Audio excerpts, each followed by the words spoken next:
دوسرے bed room کے wash room میں آ کر وہ بے مقصد اپنا دایاں ہاتھ رگڑ رگڑ کر دھوتی رہی۔ وہ احمقانہ حرکت تھی، لیکن اس وقت وہ اپنی ڈپریشن ختم کرنے کے لیے اور کچھ نہیں کر سکتی تھی۔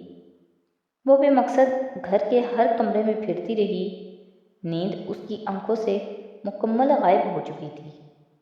اللہ سکون کے آسمان کو اندیشوں کی زمین کے بغیر کیوں نہیں کھڑا کرتا؟ اس نے سوچا۔ وہ تاریکی اور سردی میں کتنی ہی دیر ٹیرس کی ریلنگ کے پاس کھڑی رہی، وقت کا احساس نہیں ہوا۔ تم کیا کر رہی ہو یہاں؟ اپنے عقب میں سالار کی آواز نے اس کی سوچوں کے تسلسل کو توڑا۔ وہ کمرے سے اس کی طویل عدم موجودگی کی بنا پر اسے ڈھونڈتا ہوا یہاں آ گیا تھا۔ میں امامہ نے چونک کر پلٹ کر اسے دیکھا۔ میں نیچے دیکھ رہی تھی۔ نیچے کیا ہے؟ سالار نے اس کے قریب آ کر نیچے جھانکا۔ نیچے؟ امامہ کو خود پتہ نہیں تھا۔ نیچے کچھ بھی نہیں۔ سالار نے اس کے چہرے کو غور سے دیکھنے کی کوشش کی۔ وہ اسے غائب دماغ لگی تھی یا پریشان۔ اندر چلیں؟ وہ کچھ کہنے کی بجائے شال ٹھیک کرتے ہوئے اس کے ساتھ اندر آ گئی۔ تم سو جاؤ، میں تھوڑی دیر بعد آؤں گی، اس نے اندر آتے ہوئے سالار سے کہا۔ میں کچھ دیر ٹی وی دیکھوں گی۔ سالار ٹھٹک گیا۔ امامہ ریموٹ ہاتھ میں لے کر اب ٹی وی آن کر رہی تھی۔ شادی کے بعد پہلی بار وہ ٹی وی دیکھنے میں اتنی دلچسپی ظاہر کر رہی تھی۔ ٹی وی پر کوئی خاص پروگرام آ رہا ہے؟ اس نے پوچھا۔ نہیں، ویسے ہی دیکھوں گی، امامہ نے اس کی طرف دیکھے بنا کہا۔ وہ چاہتی تھی کہ وہ چلا جائے۔ وہ جانے کی بجائے صوفے پر اس کے قریب آ کر بیٹھ گیا۔ اس نے امامہ کے ہاتھ سے ریموٹ لے کر ٹی وی آف کر دیا۔ امامہ نے کچھ جذ بذ ہو کر اسے دیکھا۔ میں شراب نہیں پیتا امامہ، میں یہ پھل چکھ چکا ہوں۔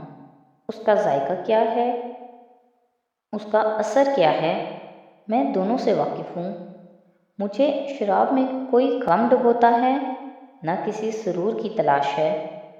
میرے لیے یہ ان گناہوں میں سے ایک ہے جن کو میں چھوڑ چکا ہوں۔ تم ہر روز بس اللہ سے یہ دعا کرو کہ وہ مجھے سیدھے راستے پر سے نہ بھٹکائے۔ وہ اس سے سوال کی توقع کر رہی تھی، جواب کی نہیں۔ وہ کسی سائیکولوجسٹ کی طرح اس کا ذہن پڑھ رہا تھا۔ اب تمہیں ٹی وی دیکھنا ہے تو دیکھو، ورنہ آ کر سو جاؤ۔ Good night.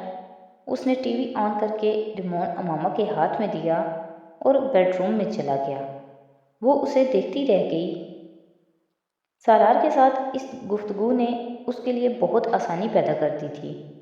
دوبارہ ڈنر پر جاتے ہوئے امامہ نے وہاں آنے والے لوگوں کو نہیں جانچا تھا۔ اس بار وہ اسے اتنے برے نہیں لگے تھے۔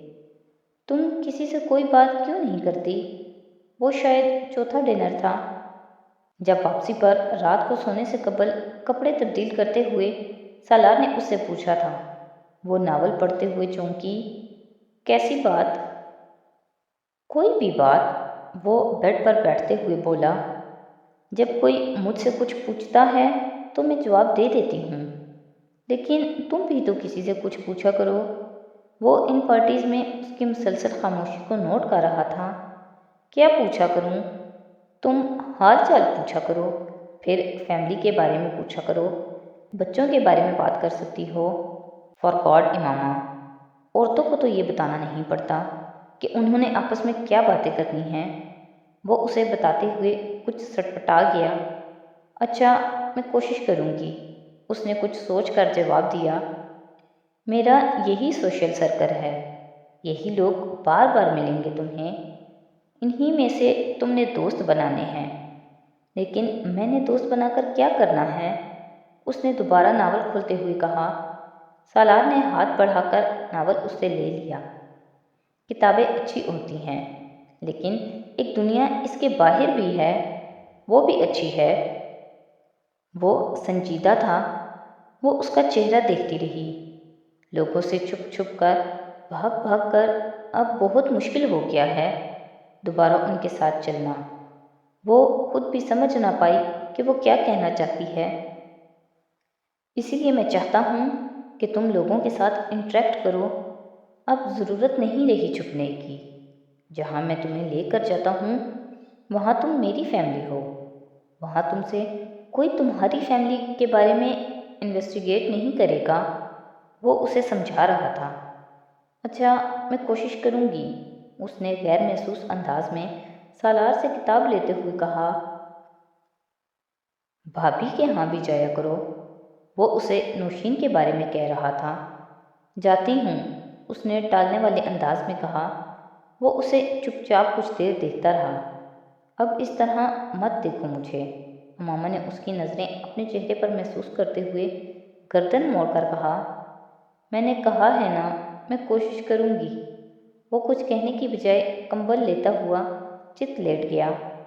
وہ دوبارہ کتاب پڑھنے لگی، لیکن کچھ دیر بعد پھر اسے سالار کی نظریں خود پر محسوس ہوئیں۔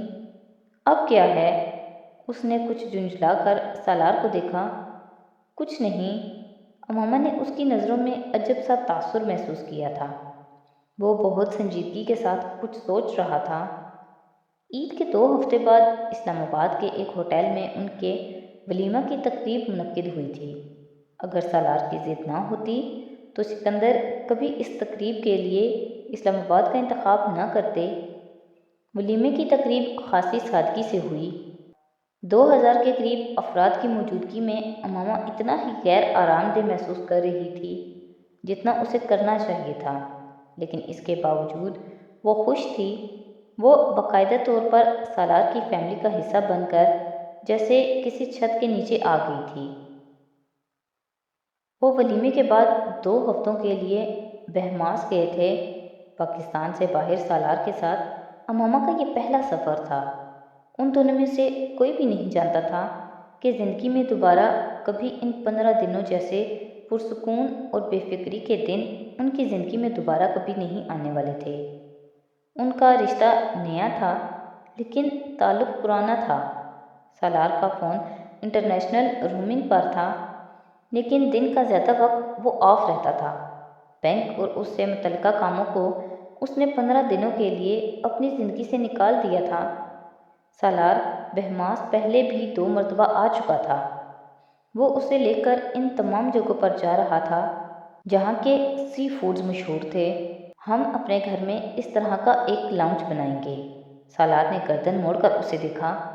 ایک لمحے کے لیے اسے مذاق لگا، لیکن وہ سنجیدہ تھی۔ کس پر بنائیں گے؟ سالار نے اسے جیسے کچھ یاد دلانے کی کوشش کی۔ جھیل پر۔ بلا کی سنجیدگی تھی۔ اور جھیل کہاں سے آئے گی؟ وہ ہکا بکا تھا۔ وہ تم بناؤ گے نا؟ وہ اسے دیکھ کر رہ گیا۔ اور اس جھیل میں پانی کہاں سے آئے گا؟ امامہ نے ایک لمحے کے لیے سوچا۔ نہر سے؟ وہ ہنس پڑا، لیکن امامہ نہیں ہنسی۔ پانی کی نہر نکالنا دودھ کی نہر نکالنے سے زیادہ مشکل ہے سویٹ ہارٹ۔ اس نے امامہ کے کندھوں پر بازو پھیلایا۔ امامہ نے اس کا ہاتھ جھٹک دیا۔ تم نہیں بنا کر دو گے؟ وہ سوال نہیں تھا، دھمکی تھی۔ ہم یہاں آ جایا کریں گے، بلکہ اگلے سال میں تمہیں ماریشس لے کر جاؤں گا، پھر اس سے اگلے سال مالدیپ۔ امامہ نے اس کی بات کاٹی۔ نہیں، تم مجھے بنا کر دو گے جھیل۔ امامہ، جھیل کیسے بنا کر دوں میں تمہیں؟ ہاں، یہ ہو سکتا ہے کہ ہم کسی ایسی جگہ پر گھر بنائیں جہاں قدرتی طور پر آس پاس اس طرح پانی ہو۔ سالار نے اسے ٹالنے کی کوشش کی۔ ہاں، یہ ٹھیک ہے۔ اس پر بروقت اثر ہوا تھا اور سالار نے جیسے سکھ کا سانس لیا۔ سالار، تم بہت اچھے ہو، امامہ نے اس کا ہاتھ پیار سے پکڑ کر کہا۔ امامہ، یہ بلیک میلنگ ہے۔ سالار نے ہاتھ چھڑائے بنا گہرا سانس لے کر احتجاج کیا۔ وہ اس کے جھوٹ کو اس کے گلے کی ہڈی بنا رہی تھی۔ ہاں ہے تو، اس نے بڑے آرام سے کندھے اچکا کر ہنستے ہوئے کہا۔ وہاں دوبارہ امامہ نے باقی دن لاؤنج کا ذکر نہیں کیا اور اس پر سالار نے اللہ کا شکر ادا کیا۔ اسے امید تھی کہ وہ بھول جائے گی۔ واپس آنے کے چوتھے دن بعد اس نے فخریہ انداز میں سالار کو اس گھر کے نئے ڈیزائن دکھائے جو جھیل اور لاؤنج بھی اس کا حصہ بن چکے تھے۔ وہ ہنی مون اسے بہت مہنگا پڑا تھا۔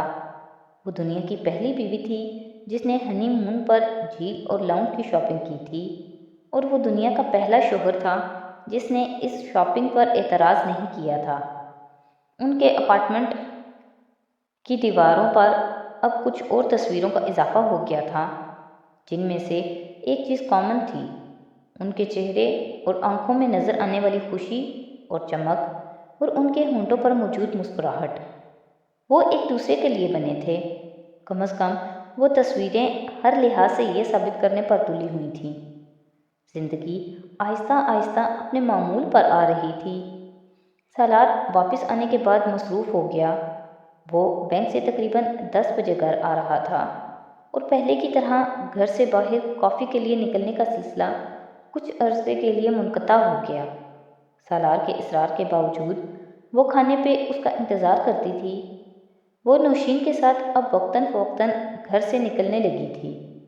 اس کی زندگی کا دائرہ اب گھر سے باہر بڑھنے لگا تھا، اور سالار اس چیز کی حوصلہ افزائی کر رہا تھا۔